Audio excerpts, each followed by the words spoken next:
When looking for your favorite tools and supplies for your next flooring job, we have the absolute best place to shop online.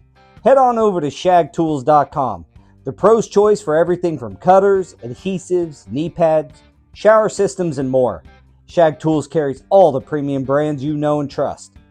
In stock with fast shipping to either you or your job site. And right now, our new customers are going to receive 10% off their initial purchase using the code HUDDLE10. That's right, HUDDLE10 at shagtools.com.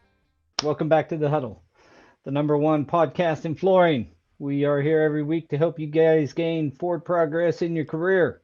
Simply put, we're here to help you win. For all the new viewers, welcome to the team. What's up, fellas? A year is done.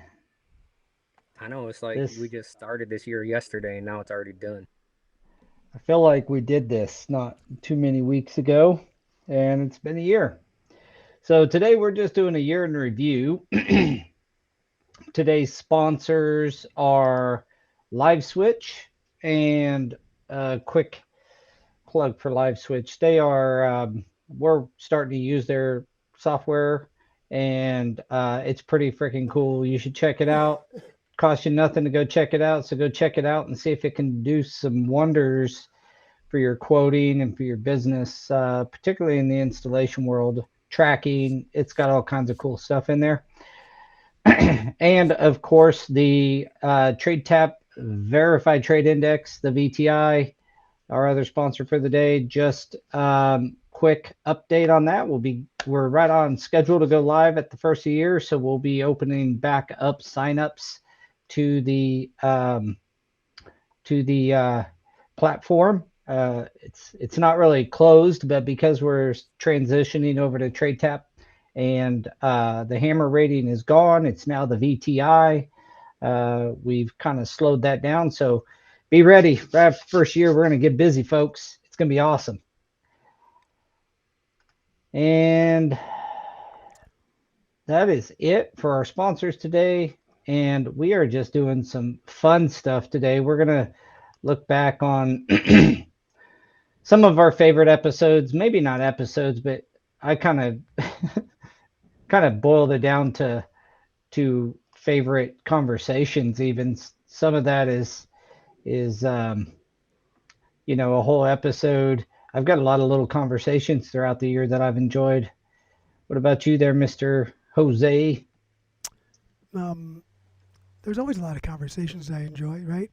And I did go through yesterday and I started watching videos, and it's like there isn't one week that the word education, get educated, doesn't come out of our mouth.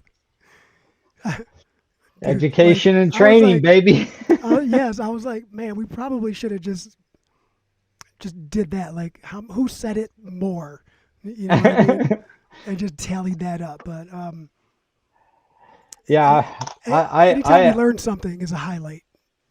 Yeah, I got to say, being part of the Huddle is been a real pleasure for me, and I took a lot of notes, and what I noticed in taking the notes is I kind of gravitated to where I was learning, which was kind of cool. I just watching episodes and I writing down notes and such, and kind of found myself like, oh, I like that. And it's typically when I was learning something. So yeah, we've been. I also noted that we talk, like, even in some of the episodes that are farthest away from training, which not many of them are, we still end up going there. Nate says, is this a Kool-Aid and popcorn party episode? But I think it's a Hoser, there's a mute button right on your microphone kind of episode. I don't know. Every time you cough. Oh. Are you still sick? Oh yeah, dude. Bro, I told you I died 3 times this week. Probably 4. Yeah. Yeah, that fever, I couldn't shake it. And yesterday I thought I was good. I'm like, oh, I feel nauseous. Next thing you know, I'm like, let me take my temperature again. So, broke out the rectum thermometer and took my temperature again. And I was almost 103 again, but I was at 104, almost 105 for 2 days solid. And then between 101 and 104 for 2 days. Yeah, so it's like 5 days of fevers. Tis the And season.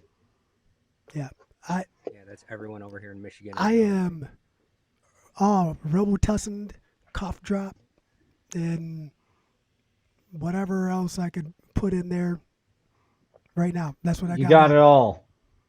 I feel like my voice is real extra raspy today, though, so I apologize. It's good for radio. That's what I hear. Yeah. Well, I took some notes. I thought, one of the things that was kind of interesting was cadence across the episodes. Um, and I just kind of wrote what we believe based on what our episodes say. And it's installation. This is what I came up with. Installation professionals should act like professionals. This means seeking out training and certification in your trade, properly applying your skill and knowledge to the betterment of the project and your profession overall. That's my summary of all of our episodes. And that's what we're going to keep on talking about too. Yep. Well, it's definitely the rally cry we got to have. So did you guys get through? Do you remember any of the episodes that particularly stood out to you? Well, I told you I want, like, it was a lucky guess. Went on there and I was like, I'm just going to go back 32 episodes, and it was 2024 and reflecting 20, right? And it was like, and I think I texted you guys that yesterday, but um, I tried to skim through a lot of them and like, all right, maybe I'll remember what we talked about. And I just happened to stop on like education and training, and like every time I stopped, that's what we were talking about. So it's Well, as I'll usual, find that these new button. these episodes also fall right before Tice, and I Right. see Kevin's asking, is everyone planning on going to Tice? What are you looking forward to seeing or getting done there? Well, I was actually waiting for like a Venmo payment from Kevin or something because he said he was sponsoring me to go to Ties this year, I think. Kevin's sponsoring the Huddle, you said, to go to Yeah, Tice? everyone. Yeah, we'll be there, Kevin. Um, Anybody else jump in and do the comments? And just to honor the question, what are you looking forward to or looking to see and getting done there?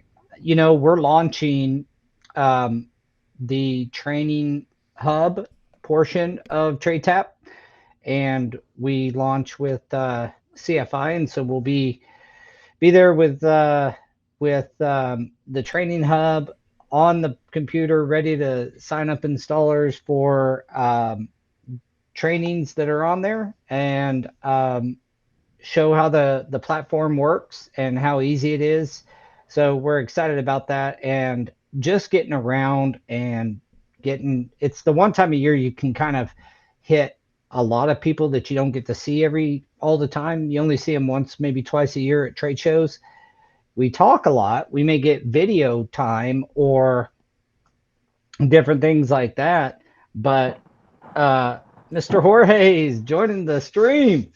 What's going on, everybody? What's What's going up? on, brother? Are you driving to or Happy are you passenger, holidays. bro? Happy holidays, Merry Christmas, Happy New Year. Yes, sir. Hope everybody had a Hey, good time during the holidays. it was good. I was sick, bro. It was okay. I mean, it's no work, right? So it's okay. Snow. But yeah, we're gonna be there. Also hosting the Wi-Fi live, so the Power Hour. So looking forward to that and that interaction. That should be really fun. What else? Obviously, the installation competition and that whole thing. That ought to be a good time. Yep. I got to get some information on that. I wonder. I got to get some details on that. Yeah. To go back to your question too that you had asked, I know I reverted back to the same answer, but dude, I really liked the live switch episode. Like that was, and maybe it's because it's more recent, right? But that was very exciting because that was all brand new, real life or real time reaction to a lot of it, and you can see that during that episode I was up a lot because I was actually so intrigued by it that I was going through his website and doing all the things he was talking about and looking at all the options and that it's like when remember the first time you introduced Go Career to me, like it actually Yeah. like instead of on stage trying to explain it, in person explaining it, and I was just like, dude, right? That's how Yeah. I felt. That's how I felt with live switching. It was just like, tell me more. Like I didn't learn enough. I didn't hear enough. I Yeah, and wanted to learn James more. is a good communicator too, and Yes. he understands our, the trades in general. He was a painter, so it's always good to get, another thing I wrote down that kind of plays right along with this is the all the times that I seen in episodes with guests where the guest was an installer and ended up, going into something still in flooring, just going into a different portion. I love installation, but I'm an old installer, so I love those stories where a guy was a painter or an old installer and he started doing, like what was that guy's name? I think I took a note of that actually. Oh yeah, Vince. It was episode 146, the market demand for expert witness. He used to be an installer. Now he owns Donato Pompo's ceramic tile. I forget the name of that. But they're a forensic tile service. Yeah. I And remember. he I was an remember that now. installer, Yeah. and he owns Oceanside Glass. And then, we had episode 163, adapting to new technology or new installation techniques and technology with Robert Varden, which is always in depth about, installation. But and then even episode 124, global flooring trends, our insights across the pond. Remember our Yeah. buddies across the pond, Gotta get that floor fitting. information. They don't call it floor installing, Yep. they call it floor fitting. They're a carpet fitter. Yep. Yeah. They So don't all call it those surging, they were call it guys. whipping. They do? Yeah, they're like, you whip that carpet? Oh, okay. I thought it was surging, so they can't call me Sergio like Daniel does. Wait, That's funny. uh, So you guys yeah, I remember those just old noticed that commercials? how many of those guys were old installers that got into something else, for our partners across the pond. They moved from installing mainly hardwood, but moved from that into flooring business consultants and mentoring other flooring, both installation companies as well as, 7-figure flooring contractors. So yeah, it was pretty cool. Pretty That's cool to recognize that. the progression with a purpose. That's what it is, right? Like you get those people who are passionate in what they do. There really is no boundary or guideline. You just kind of, what are the next steps? What's next? What's next? Yeah. What's next? Well, speaking of what's next for 26 for you guys? I mean, how'd 25 go overall? Not just business, but you know, it was it's been a crazy year in my opinion. I think I probably say that every year, but the um the chaos in the world just seems out of control sometimes, and it's hard to stay focused on what you're doing professionally. You're like, you know, almost distractions everywhere. So I found it to be a distracting year, not from an aspect of like, um, I couldn't get work done. I did, but it's just one of those years that seemed like there was so much going on in the public sphere that it it it was the topic of many conversations. I would say there was new successes this year, but also new lumps they had to be taken, right? And like if I talk about 32 episodes ago, when I said, "Hey, I want to try to dig deeper and get more automated and all that," that started happening, went away, started happening, went away, started happening, went away, but then came back the last month with a fury because I I didn't even remember that I said that in that episode, but figured a couple things out. Has it been a success yet? No, because we don't have it. I don't have any metrics to label it, but I do. But you're working towards some cool The goals. part that the part that I wanted to complete is complete, right? It's just now I got to find a way to transfer it into a closed system instead of open system. So now that I know that it can work, now I can fine tune it into a closed system. Yeah, what about you, Daniel? I thought this year was gonna. I mean, at the start of the year, the way that things were looking, it was supposed to be like great, right? And then all these curveballs that we always talk about end up happening, and projects get pushed, and it's just it's a struggle because then like just our episode last week, right? It's that curveball, and then you go into kind of go into panic mode, like let me figure something out, and then it's hard to come out of that. Yeah, disruptions. Disruptions. But I We mean, we're go ahead. still here. Still plugging. Perseverance, I think, is the most underrated quality to any profession, but particularly entrepreneurship. If you're owning your own company, persevering through things and just dealing with stuff as it comes and looking for the best outcome you can get. Um, we had many really wild things happen at the flooring company this year, but we ended up turning in our best percentage profit year in our history. Uh, Good for you, brother. and thank you. And Congrats. speaking net profit, so we were able to control costs better versus our revenue, and that's always a good thing. We'll have get to share that with our employees after the year gets closed out here, and so we're really excited about that. But between a lot of things happening that were at the time, you're like, wow, this is really rough. Um, they, as they often do, turned out to be blessings in disguise. And about halfway through this year, I found myself getting to a place where I hope I stay forever, which is it's happening for a reason. Where's the positive, like, path here? Because there's something positive going to come out of this. And it's just rang true. I mean, most times, even in difficult things, it's turned out to be the best. I mean, long term, the best thing happened.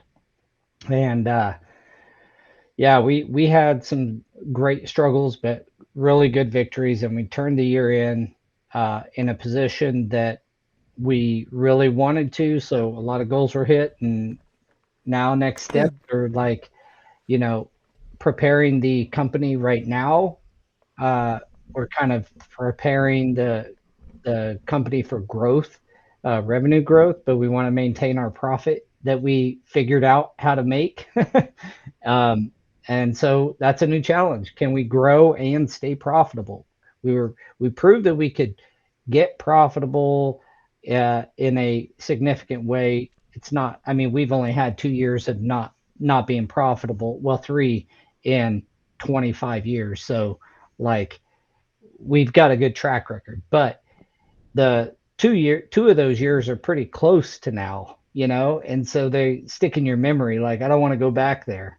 And, instead of cutting and chopping off overhead spots and reducing spending and all that, and then running more profitable jobs, can we get can we increase our revenue in a significant manner and still maintain our profits? So that's our new challenge for this year.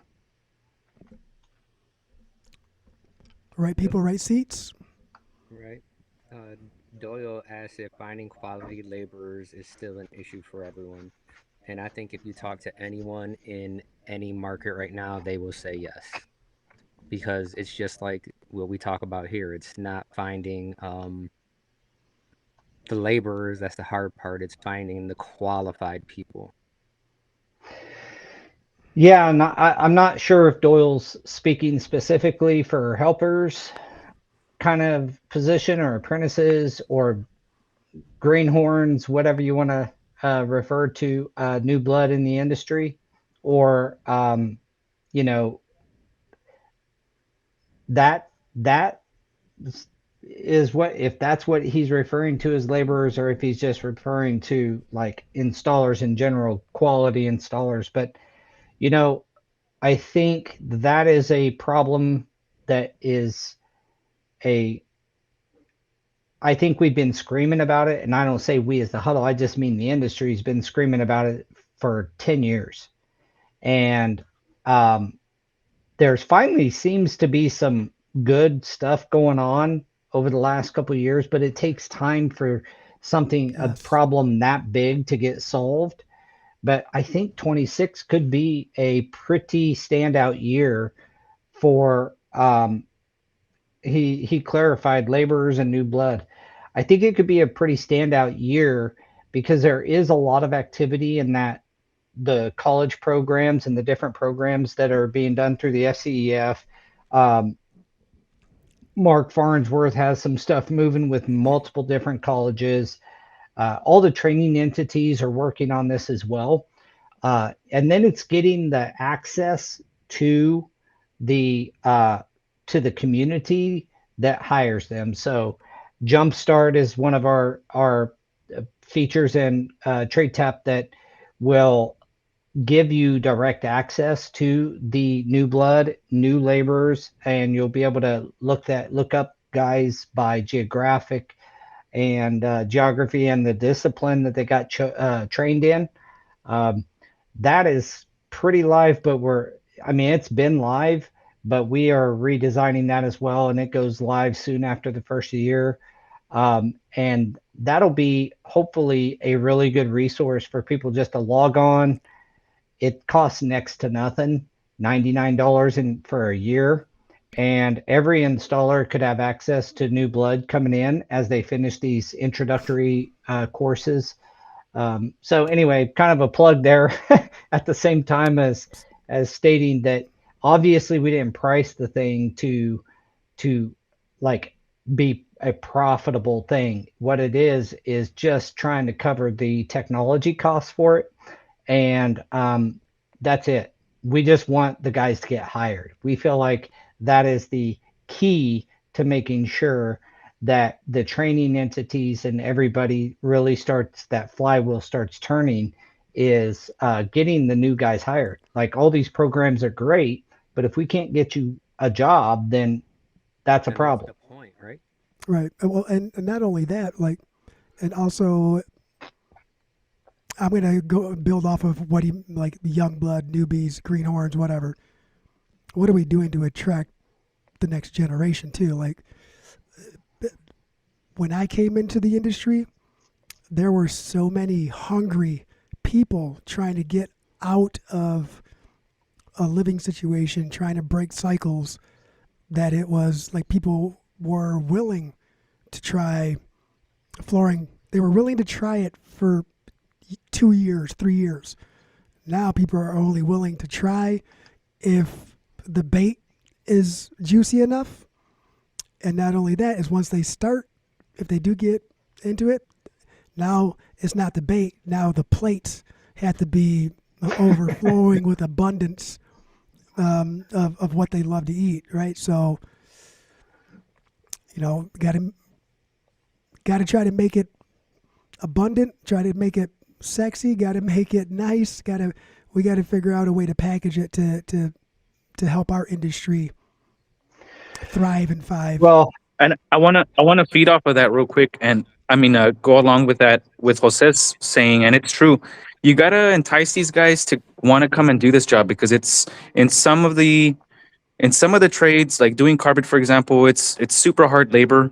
It's heavy, and some people might be turned off doing carpet versus doing wood or ceramic or sticking to showers or something that pays a lot more. So then you're going to have these pockets of where you're not going to have installers in certain things because a lot of these young guys are going to say, "Hey, I need to get paid, right? Like I want to get paid. I need to make money because life is so expensive right now. Mortgages, renting, whatever you groceries, gas, everybody's throwing fireballs at you. And you kind of want to get on the trade that's going to pay a little bit more. So what's going to pay more, right? Like some guys are going to opt out of carpet because carpet honestly, like when you get the lower end stuff, it doesn't pay the best. It doesn't pay So for you're going to want crap. Let's just be honest. At the yeah. end of the day, just to build off that a little bit, Jorge, it's if you run we've ran the price progression of installation payouts, and carpets by far now carpet tile in the commercial world really helped cause this because it turned, I would say, a skilled product into a skilled product that is more based on the adhesive. Maybe, I mean, you don't need as many hand skills or installation knowledge to put down a decent carpet tile, but carpet is lagging behind all the others from a percentage of increase in pay.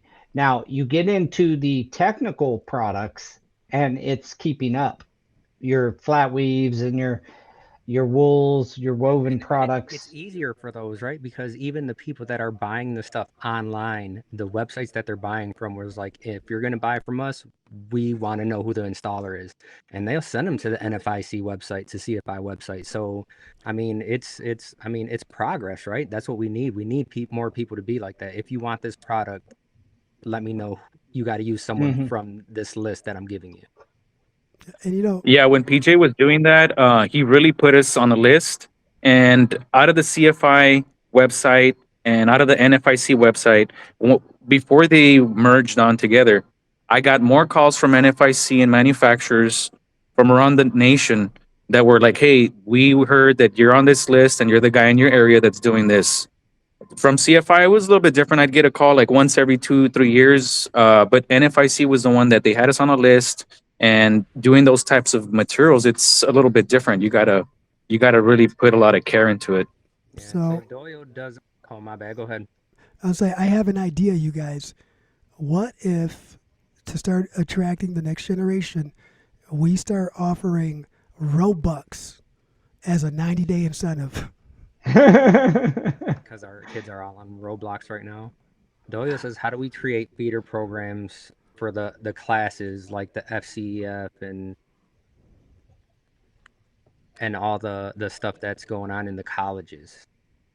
And I don't know if it's necessarily a program. That's what those programs are there for, those are feeders for us, right? But people need to know about them, and that's on people like us letting people know. I mean, Yeah, and frankly, the whole system had to be kind of clarified and vamped. There's a lot of work going on, and you guys know about it. But the bottom line is, you have to have a way for uh, uh, the not only the people to know about it, but to know why it's important to them, and that's a lot of work on the entities to do the work to get the word out there, but also, like you said, Daniel, us.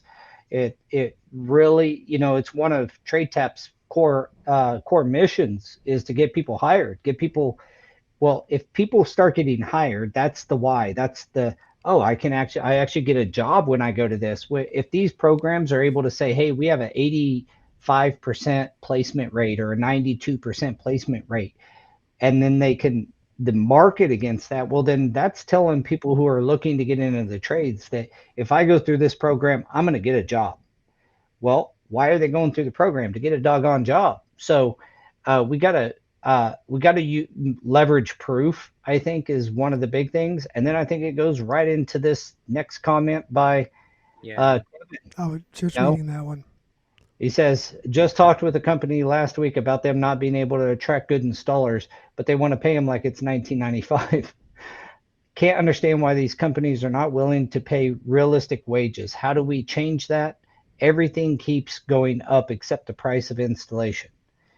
My So, hypothesis around, oh, go ahead, Jose. I want to add to an experience that Daniel and I had that could possibly tie into that a little bit. It's we invested a lot of hours that we were not compensated for. So we had to have a meeting with this company, and this is when we were obviously labor only. And the gentleman's project that we were doing literally begged and pleaded with the owners of the company in front of us. Why are we not paying them from our profit margins for the work that they are doing? Why are we not willing to lose on our part for the work we are asking them to do, and we're just deciding not to pay them? Right? And that ties into that 1995 wage comment, along with a couple other examples, I'm sure. But Well, another point to that is it's the why does it keep happening is because we untrained oh, guys are willing to do the goddamn work for cheaper than what the guys that are know what they're doing. That's the bottom line. That's what if the companies could not get the work done for any cheaper, they would have to pay the higher wage. Um, the bottom line is that and this is where the crux of everything I'm attempting to do and we're attempting to do is to separate very clearly a high quality installer, a qualified, a master, a high level, highly precise installer from chucking a truck. And if you make that separation clear and companies start working with, I mean, every company I talk to, they pay different guys better. I mean, if you're looking, when you're looking, you don't know what you're getting. And so you offer these lower amounts. I think that if you can clearly identify that, which is what Trade Tap and the VTI is all about, then you have a better chance of the high quality guys getting paid more, the lower quality guys not really getting work without being driven to more training or assessments, certifications, that kind of thing. And that way, now you have the whole industry being pulled up, and it's going to be pulled up by its bootstraps. It's going to be pulled up by us. Where this comment from Rollin kind of flows into, right? Because not only he says that you have to make it sexy for them to join, right? Oh, he said put Jorge in a calendar, which yeah, we can have a you got to whole do a calendar calendar with just now, Jorge Jorge. and his long hair though. But not only do you have to make it sexy for the people that are coming in, is you have to make like the certification sexy for the people that are already in, because that ties into Al's comment where he said that Doyle's the highest paying retailer in his town and he wants certified installers. He's offered to pay for their certifications and they still say no. So what's going to make that the certification sexy? It's actually getting that VTI and being like, okay, now this is worth something. Mm-hmm. Yeah, and at the like at the onset of it all, or the beginning of this process, what Doyle, I mean, he says next is they have to do it collectively together on raising prices. Well, that means you got to be part of something. You can't collectively do something without being a part of something. So being a part of the VTI, and eventually we'll have a forum on there where installers can talk to one another, and then you have no reason not to collectively raise your prices and Right. realize that as flooring contractors, now this is businessman flooring contractor Paul stating, we bid jobs at a certain rate, and so you can it's not going to happen overnight, but raise it a little bit, raise it a little bit, raise it a little bit. That's how the prices go up. We watched it happen here in our hometown because we used what is to be the VTI, but was Go Carrera. Installers started seeing what we were paying versus our competition, and even though our competition would, I won't let them on Go Carrera, frankly. It's the only company in the nation that I won't let on, but um, because of that, they had to start raising their prices because they were like, "Look, SNA is paying will pay me 20 cents more a square foot for this apartment complex, or 50 cents a square foot more. How am I going to, and so it's being part of that collective installer community that will help drive prices." Yeah, he also says that you have to sell the professionalism of the service you offer. Um, that's all we have to do. I don't think that's all we have to do, but that's a huge part, and that's where I talk to contractors in our area all the time, and that's what I say. It's like they're like, you guys are just more expensive, and it's like, I mean, we're on a project right now helping one of the other flooring companies in the area because they turned down the more expensive numbers, and it's like, I mean, in the end of the day, are they going to be spending any less because of all the change orders? Probably not. Yeah. And And it's the you said the more expensive thing too, and it's not. Here's the thing too, so everyone, like, we're in the same industry, right? It's pennies on the dollar add up, which creates the illusion of more expensive, right? But when there is more factored in and more included in one package versus the very vague other package that is substantially lower, at the end of the day, when they add in all of their things, like Daniel said, all the change orders were actually really not that far apart. It's just, I'd rather give you money back than ask you for money at the end. Yeah, well, if you compare that to the installation side, like, you're kind of talking about bidding work and putting packages together. Really, on the installation side, you live and die by your reputation and the ability to or your Consistency. reputation.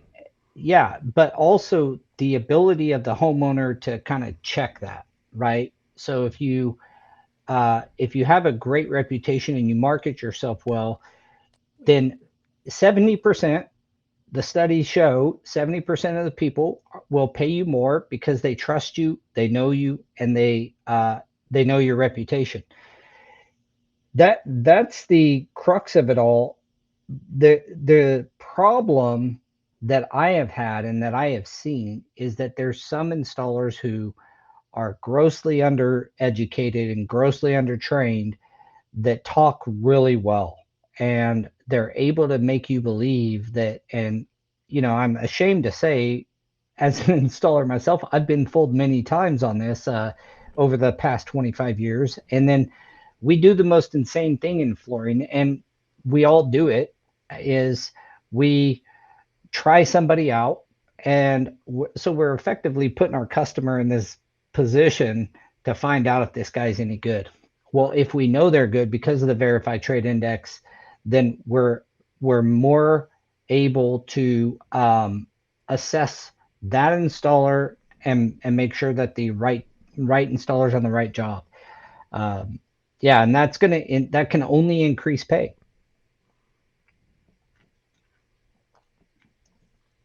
yeah, Basic that's carpet should not be installed for less than $2 per foot. uh, I mean, that's a dream, right? To have it at $2 a foot, but you're lucky if you get one for realistically, basic. yeah, for basic, I mean, one for basic, 125 for basic's good. $2 is stretching it. I mean, it just depends. Are you adding tax strip? Once you start adding tax strip, tax replacement, transitions, all kinds of other stuff, it's gonna almost be $2 a foot with all that. Um, It just depends on We're everybody, just and talking. that's just on We're regular just talking labor base though, like not carpet. providing any Yeah, materials. yeah. Well, you do have those people who do the labor only, and they will bring their own tax strip, right? They want to use what they're comfortable with, and that's included in their labor price. Right, and So, that's where it should jump up to, right? But everything we're like just labor only. It would be nice to see those amounts. When the crazy thing is that you don't see $2 a foot on sheet vinyl in most places. right. Yeah, and that is like that's closer. I mean, $2 a foot on sheet vinyl. I don't know how you get there on carpet. You know, not on not when you're talking about like standard, apartment grade kind of stuff or your standard. I'll say midline uh, replacement. I don't know how you get there. You know, like what does the uh, where's the bottom line where a guy can make a good living? And in that field, I mean, if you're at $1 or even 85 cents a foot, you're doing pretty well if you know how to install. Well, it's easy to If get you there. want to You just make gotta. more, you got to increase your And skill and ability, and you and got to this is go into some and other products like Jorge was talking about earlier. yeah, and Doyle says you got to consider one room or whole house, right? Because the less amount that you do, the more you got to bump it up, right? So it's easier to make more per foot because you got to start looking at projects, not just what you're doing. Because if you're looking at just what you're doing, then you're losing out. Every project that we put numbers to is project based. It's not just, oh, I charge X amount. So when people, back in the day, they were like, hey, can I get your price list? And we put one together. And then there was a time where we just talked to each other and we were like, dude, this price list is nothing. And then it was, I need information. What's the job look like? Give me a print. I need to know all this stuff before I even give you any numbers.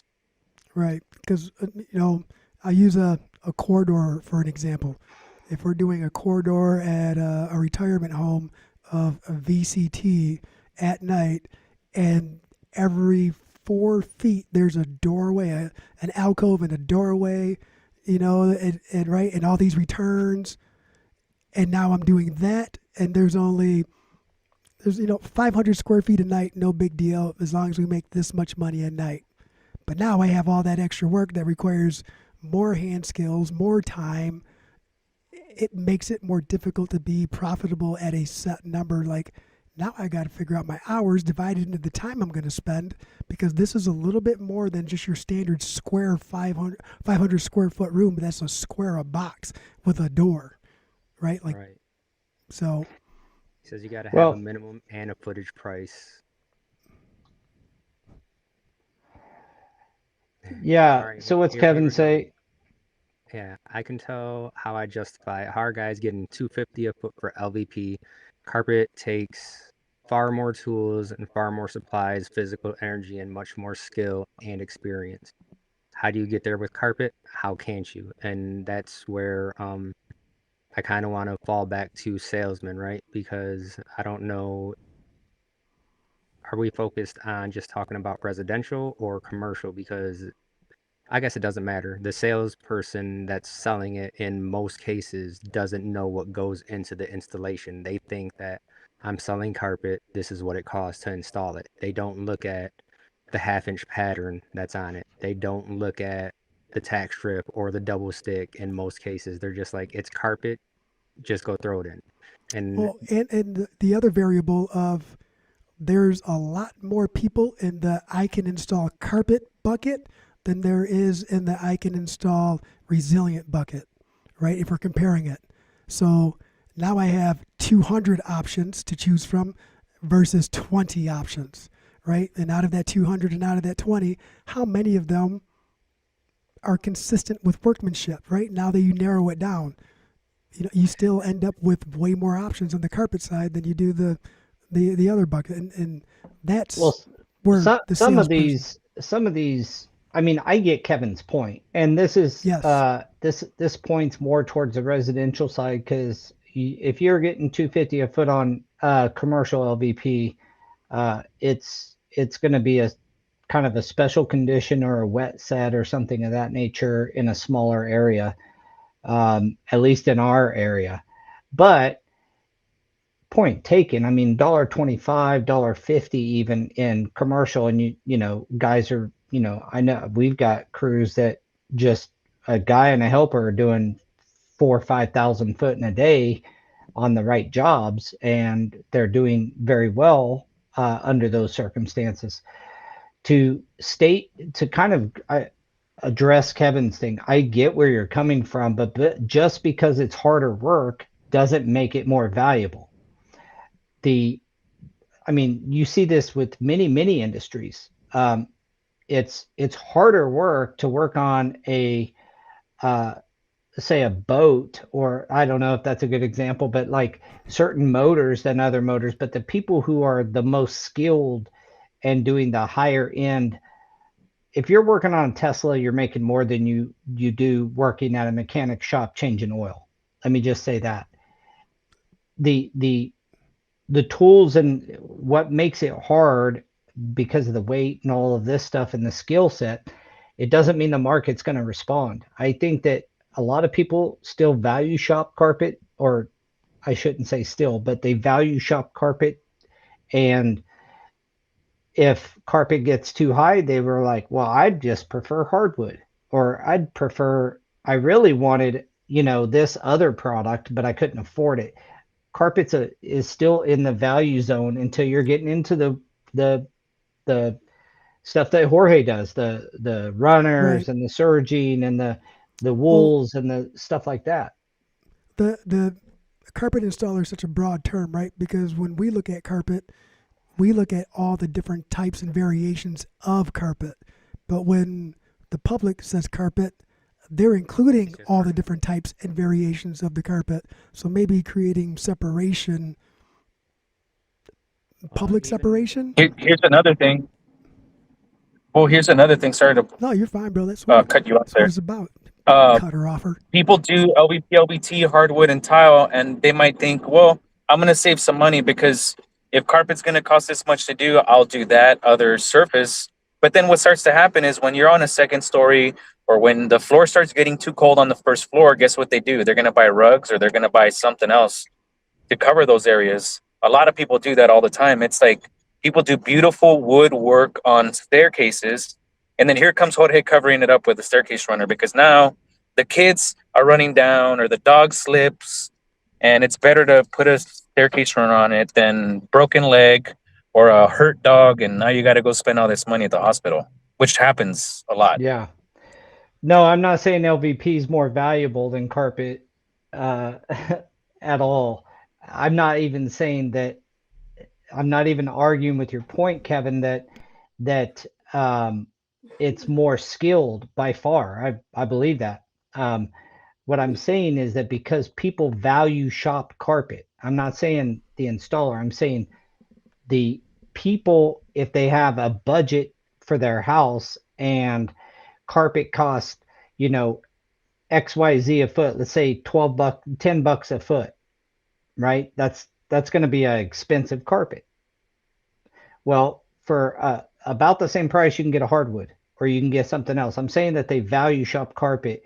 Carpet, most people, and not maybe that's a too overarching term, but a lot of people, they're buying carpet because they can't afford. They would love to have hardwood, or they'd love to have, you know, a tile or you know, a hard surface throughout their house. Most of them can't afford a $12 a square foot, $14 a square foot installed product. And so they go for the, you know, $5 a square foot product. You can get a decent carpet for $5 a square foot installed right down the street. I don't do residential, but I can tell you right down the street. You can go to my competition who does do residential and get $45 a yard installed nylon, you know, textured cut pile, like pretty basic stuff, but still it's a heck of a lot cheaper than hardwood. And so that's all I was saying. Right. And we all know that no flooring has any value until it's correctly installed anyway. So, Properly installed. yeah. So there's that part, Kevin. But no, I see where Kevin's coming from on that too, right? The argument is for the carpet installer, but you're right. If someone wants hardwood, it's way too expensive. They go all the way down the bucket. At the very bottom for most cost efficient is going to be carpet, Mm-hmm. right? Like that's the most cost efficient to do. And to say the least, and I'm residential here, residential carpet is also the most forgiving for people who are going to install it because they can, dude. I've From a seen this stuff. subfloor prep Yes, position, it for sure is. yes, right. And that's where I was going with that. I've seen it installed over cardboard shims, steel shims, right? Like different levels in the same room, and it's performed okay. It's performed. You didn't but, really notice it until you tore it up. right. So like, it is carpet is the flooring industry's band-aid residential Well, but carpet. and look when LVP started stealing market share from carpet. It happened when LVP got cheaper, not because people just automatically recognized it. When I first started laying LVP, it was pretty much Antico was the Yeah, game, and it's always been a premium. They have Spacia now that they bought when they bought Mannington or when Mannington bought them, but Antico Signature Series is still an expensive LVP. That was all LVPs back then. It was like Centtiva, Antico, like that was Back it. when they It was were real luxury. 375 a foot or 350 a foot when it was actual luxury. Yeah. When LVP and LVT ended up coming down and Reducing you could buy the decency. crap for 20 cents a foot, 79 cents a foot or whatever. Well, people start putting that crap in their houses because it was now in their affordable zone. If you own a mid-range home, you're just not typically putting in a high range product. And that the minute that carpet goes way too high on the cost scale, people are going to want a hard surface for the cleanability and all that. Now, what needs to happen, in my opinion, I don't think carpet should be replaced. I love carpet. Uh, the Just look under your bed if you have a hardwood floor. If you didn't notice, uh, it is gnarly under there after about 3 months because it's not allergenic like carpet. It doesn't hold the dust and the dirt and then let you vacuum it up with your nice Dyson HEPA. I mean, there is a lot of reasons to put in carpet. The education behind it is always driven by the manufacturers and what they want to move at that time, and then that's what homeowners buy. I know that at least in the residential world, um, I'm using some basic knowledge because I don't do enough residential to be an expert in that, but there's a reason why we still use a ton of carpet in the commercial world. Right. And Al says if you're doing double sticker pattern or woven, he agrees at $2 a square foot. But if you're doing new construction or apartment 20-ounce builder grade carpet, no way it's worth $2 a square foot. And that's where you have the different tiers of installers too, right? Because these guys that are doing the multifamily are just going in and most of them probably have never even seen a stretcher. yeah. And I Yeah, want to add to that real we quick talked about to the. who Oh, was the guy we talked to? Jose, what was his name? He was with Novalak. Was it Novalak? Novalis, Novalis. Novalis. Yeah. Andy And McWilliams. yeah, Yeah, Andy. Remember we was talking about all and Dwayne Pruitt chimed in about how much and he was like, there's no way these guys are using kickers, and I know that's not the way to do it, but you're not, how are you going to stop it when they got to get 9 units a day done and 900 yards of residential carpet and it's a rag anyway, you know, that there is a reason that's where the lower skilled labor should be. And then we focus on the higher skill stuff. I know that in commercial, we even talked about this a couple episodes ago about how a lot of the multifamily work is increasing their product selection because they're looking at life cycle That costs and how many longevity. tenants I can get through this Longevity. thing. Yeah, Yep. we done 2 or 3 this year, big projects.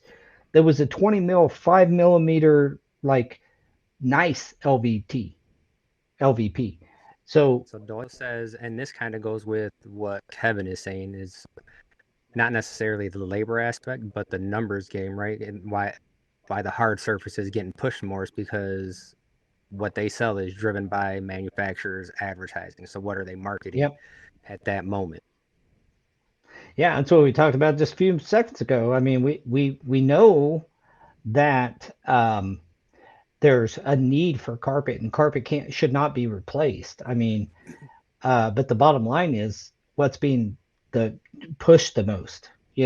What's really getting the push. So we all know that And flooring. Oh, we all know that the floors that Brazilians going over isn't properly prepared either most of the time. Guys are getting paid for pre. prep on top of 250 a foot. Carpet trade gets hosed. This will continue until there are no carpet guys left. And the crazy So thing about that, so Kevin, is that there's so many guys out there that will only install carpet and not touch anything else. yes, they say I'm a floor guy. I only install carpet. So let me add to what you just said, Kev. It's the flooring trade gets hosed at the end of the day, right? Like we are the most expendable trade on a project. When it comes to pinching pennies, they don't pinch pennies on the aesthetics of the paint, on the aesthetics of the fixtures, of the doors, or the furniture. It goes back into the floors. Where can I save on the floors? And We're the uh, last ones in there. we're value engineering a lot on the flooring industry. Well, Um, and I don't want to. This is a good back and forth oh, I love opportunity. it. I would disagree with you. The problem with, say, for paint, for example, what's the difference between a really high grade paint and a builder grade paint? Not a The lot. name, I the mean, name. I use. I mean, I've painted my home, had my home painted, and I use top of the line Sherwin-Williams Emerald, and it is about 5 times the cost. But overall project, because you're talking the labor's the most cost in painting and all the prepping and all of And the that prep. stuff. Yeah, and all the extra materials they need, the plastic and the tape and all of that stuff. That's where the cost comes in. And so a lot of there, like, if you're only going to save 5 grand on an entire job because you go from Emerald to, you know, Pro 2000 or whatever, well, but you could save that at the click of a button by going from one product to another in flooring. We just have such Yes, range in our stuff that we yes, give them the opportunity to be able to value engineer it. Copper wiring in electrical is copper wiring, right? You can't use, like, there's not an electrician going, hey, we use higher grade copper wiring. No, you have to use what is specified for it, for the voltage and the demand on that line. we You only see what I'm use saying? So A1 there's just copper. less room in a lot of the other trades to be value engineered out. We have such room where, okay, take a nice LVT and switch it out for a good carpet tile, and you can save, a couple bucks a And foot. not even that. If you go from a 5 millimeter LVT to a 2.5 millimeter LVT, right? It's just something like that. You could save $1 a square foot real easy. Or go from a 30, 40 mil wear layer to a 20 mil, and you're going to save a couple dollars a foot and get the same visual, and they're both 2.5 mil. So it's the room that allows us to be the heavy value engineered, because we have such price range in our product lines. At least And that's what I've and experienced over the last to kind of 25 back years. up what Kevin is saying, Kevin, we have I have been on projects where they try to value engineer from like a carpet tile to a broadloom, and then they're like, I go back with the numbers and they're like, I thought this was supposed to be way cheaper. And I said, oh, the product is cheaper, but I have to charge more for the labor because you want me to carry up all these rows, up all these steps, unroll it in all these hallways, all these rooms. The labor is more expensive. So it's kind of a Yeah. wash. And they went with carpet tile. So Yep. sometimes just because the product is cheaper doesn't mean that the labor is going to also be cheaper. And that's You know, where salesmen have to come into play and know exactly what's going on because that's just in people's heads, right? Like carpet is just cheaper, so I'm gonna go with that option. and Or that broadloom is ties back cheaper. into what Al had said too about the woven carpet and pattern and double stick should be at the $2 a square foot, right?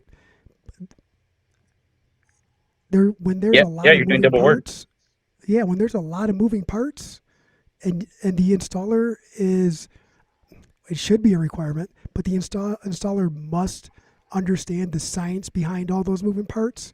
Then yes, I believe that you should be compensated for the amount of years and time and effort and failures and successes you have experienced to get to that point. And that's where hard tile is, right? Because you can have that's where it's weird because the material cost will be like this and the labor cost is like this. That's where you find that huge separation.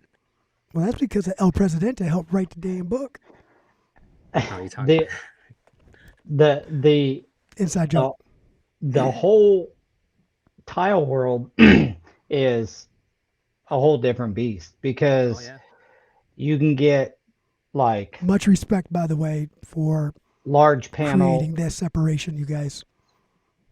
large Joey says panel hard tile sucks. uh Someone's gonna fight you now. you get the bigger and bigger tile and larger tile.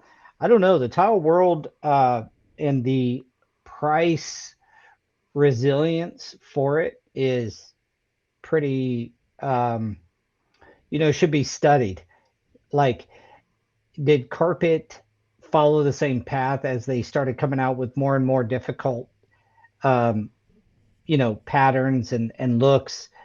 It'd be interesting to know if the manufacturers themselves kind of backed up that higher labor cost.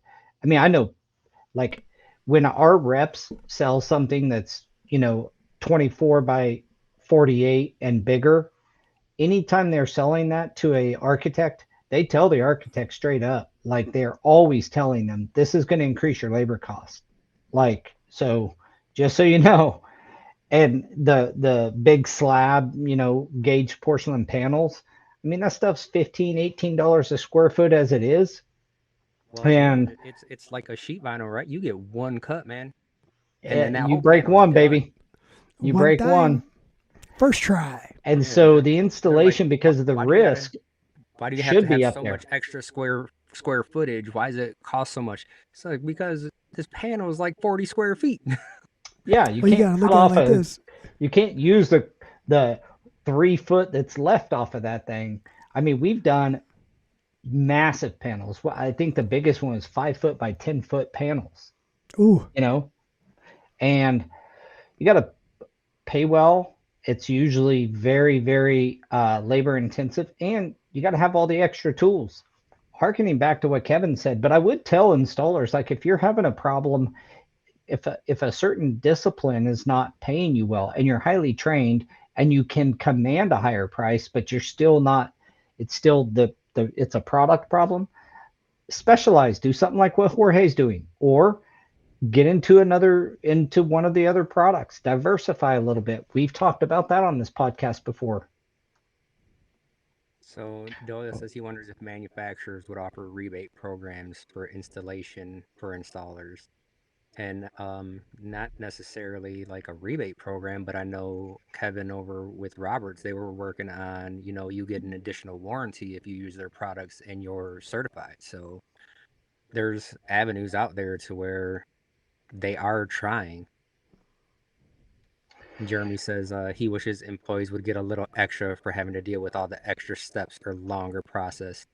And that's where we're kind of at with the hard tile installers is they do command that extra money for all those extra steps. And that's why your material cost is this big, but your labor cost is this big, right? Because it's just not the same as the other parts of the industry. And wood's almost the same way, right? Where you're doing sand and refinish, and the product is relatively low cost, and then the labor's 2 3 times the amount.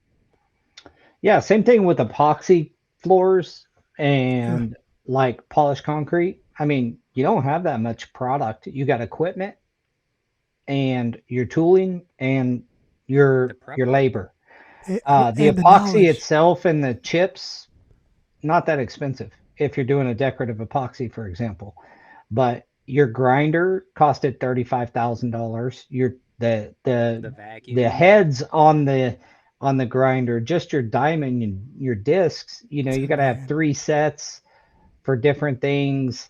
Are $600 a pop, and so it's those things that cost. But then you cross that or you amortize that across the entire square footage of the job. It's pennies.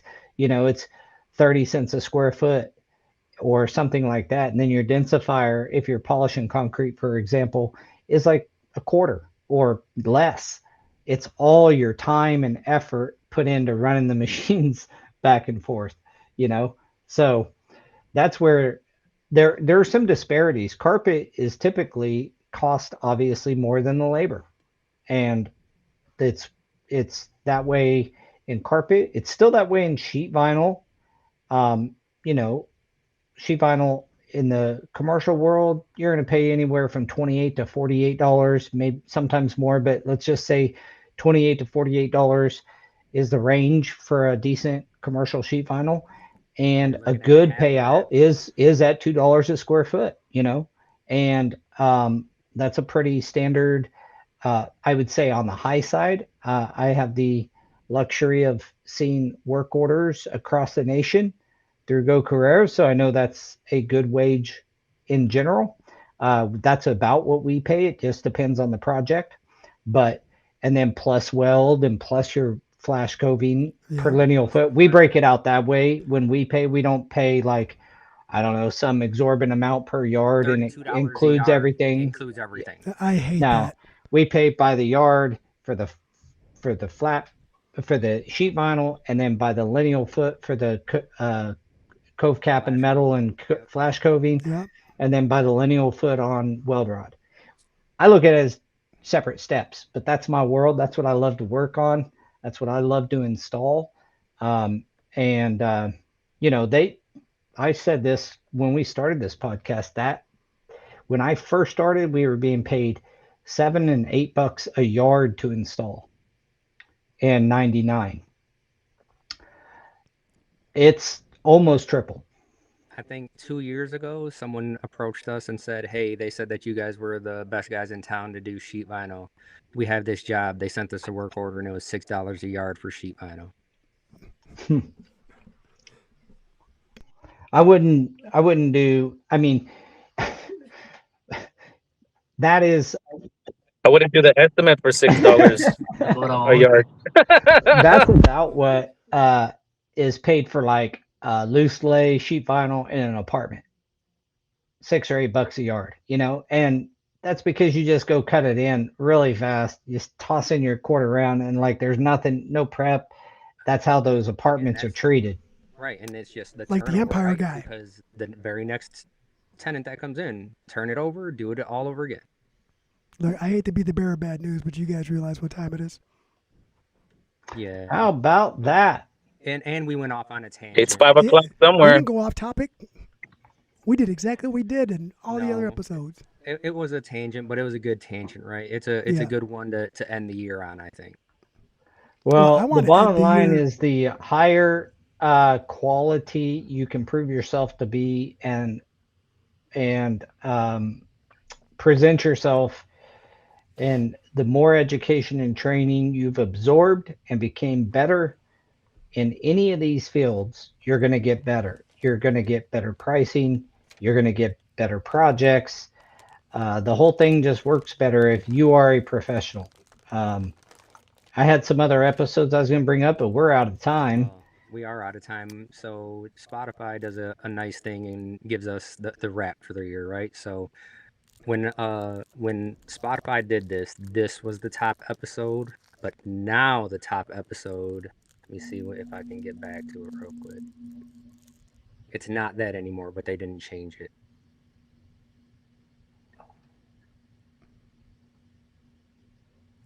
Anyways, I'll see if I can find it, but this live from Synergy was that top episode.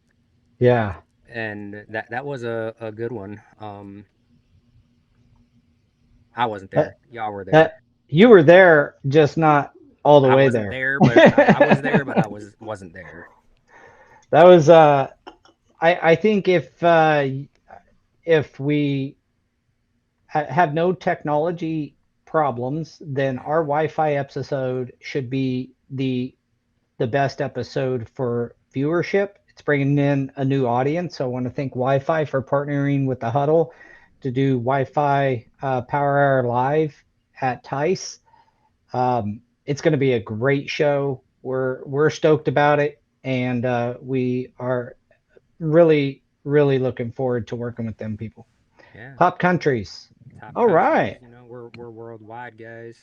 So we definitely appreciate everyone that listens to us.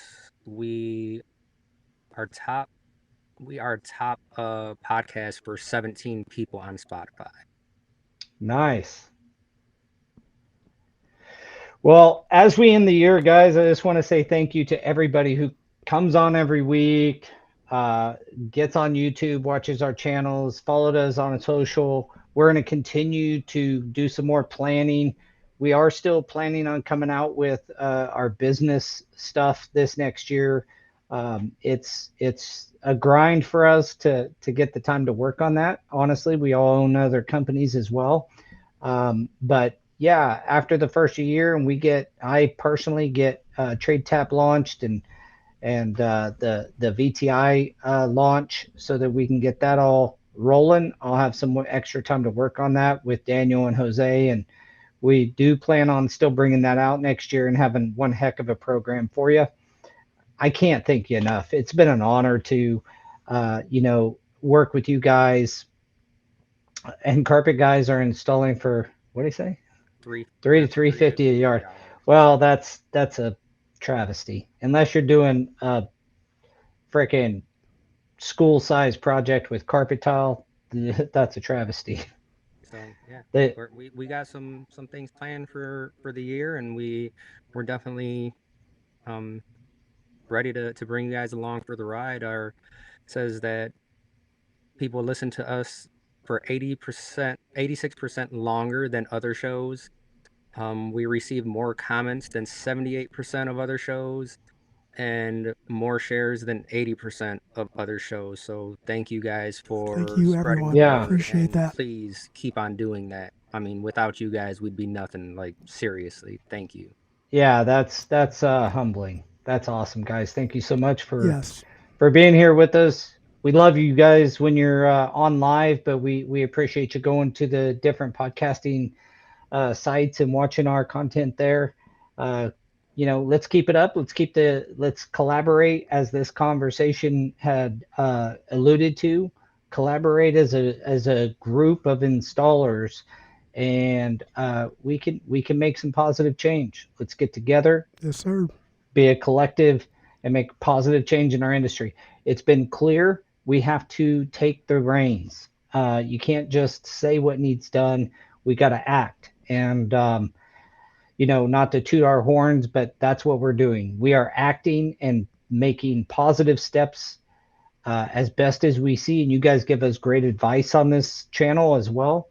But we're making positive steps that we feel are best for the industry, and let you guys decide at the end of the day. So thanks again. That's awesome stats.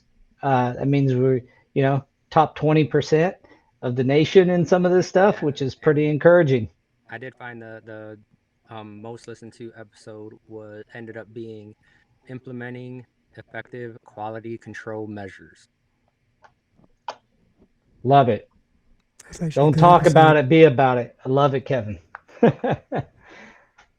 All right, guys. Well, Jorge, thanks for jumping on and chatting Yeah, with us we're a it. little bit here when you could. Hey, Want to close it? thanks for Got to having me. close a statement Appreciate there, it. bro. Got to close a Yeah, statement before we what's hang your it end up. of the year? My end of the year is I could stretch it with my knee kicker for $1, but if you want me to use the power stretcher, I'll charge you $2. No, I just hope everybody has a great 2026 going to be a great year. So I'm looking forward to it. I can't wait for it to get here already. So I hope everybody has a blessed new year. And I hope to see most of you and everybody. Really, I really want to see everybody at TICE 3 weeks. because that's the only time we get to hang out and convention and maybe a couple of other things. But I hope to see everybody there. Yeah, amen. Looking forward to it, brother. Yeah. Thanks, Kevin. See you at If you're not TICE, going bro. to Ties, you are now. Book your tickets today. Book them. Yes, sir. Closing 2025, Mr. Daniel. What's your words of wisdom? Start charging $2 a square foot for everything. How about you, Jose? I'm going to close it out in responding to this right here. Jeremy's comment, I wish the employees would get a little extra for having to deal with the extra steps or longer process. Does that mean that as the employer, I can put deducts in for you causing me extra steps and a longer process? This sounds personal. It's the same thing. I seen it. Someone shared a video and he just shares like little clips of like the views from a business owner. He's like, you never get a call or a text when you give them a little bit extra in their check. It's like, oh, we'll give them 4 more hours, but then if there's 10 minutes missing from their check, there's like, what is going on? Isn't that Like funny? they never say anything about that. That's But how it works. Yeah, I think that Adam Sandler and Mr. Deeds said it best. You remember that scene where love he's talking to that Blackfoot. football player and Oh, yes. from the Jets, and he's like, I ain't throwing another damn pass till you get off your rich asses and renegotiate my Write contract. me a check. And then he punches him and he's like, okay, what's the problem? And he's like, well, I just figured that since if I did good, you guys pay me more money. He goes, well, if you don't do good, can we pay you less money? He goes, hell no. And that sums it all up. So Yeah, I think you get paid directly to the value you bring. That is the bottom line, guys. Whether you're entrepreneur and you're working in the marketplace, it's in direct contact with the value you bring to the marketplace. Same thing to your employer. Bring a lot of value to your employer. Make them not be able to ignore you, and you will do just fine. And that's what they said. And or go to another employer that'll treat you just fine. I mean, that's just I'm listening to is about leadership, right? And that's what they said. And I've watched videos on it too, and it's like people think that the title, you're working towards the title, but the people that end up getting the titles just were working. They weren't necessarily looking for it. It's like you just have to do the work, and then things will come to you, man. Yeah, adding the you value. can't just be looking like, I want this title, and why don't I have it yet? It's a leader is going to work towards that. Oh, like you said, a lot of people that end up getting that title, that is not what their goal was. Their goal was to bring a best experience they can to their customers, or be the best employee in a certain position, whatever. Make yourself invaluable. There's no industry, no job, nothing that doesn't help. You do not hurt yourself by being on time, being punctual, being dependable, doing high quality work, being professional, having a good attitude. These things are across every business. And if you are those things, you'll get you'll get paid better than most. So And that's where I see, like, we always relate it to sports. And in baseball, the Ripken experience, they sell shirts they're plastered. It says hustle takes no skill. Mm-hmm. so you guys just made me think of something that and this will be my closing thing for 2025, and I'll let everybody kind of let this turn into their own interpretation. I told my son years ago, I said, I'll get you the things that you need, but I don't ever want you to come up and ask me for the things that you want and be afraid to ask. What I would like is I want you to do things without me having to ask you all the time. So that way, when you do approach me with something you want, you make it hard for me to say no.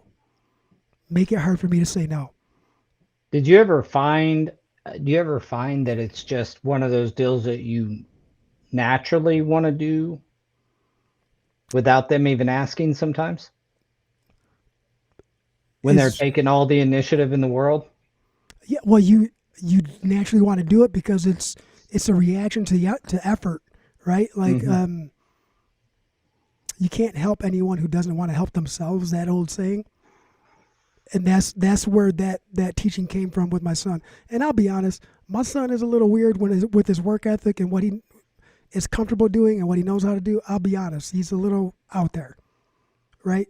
But it all started with that little thing, and I'm not lying. I started telling him that when he was like 4 years old. Well, Dad, can you go buy me this? Well, what have you done for me lately?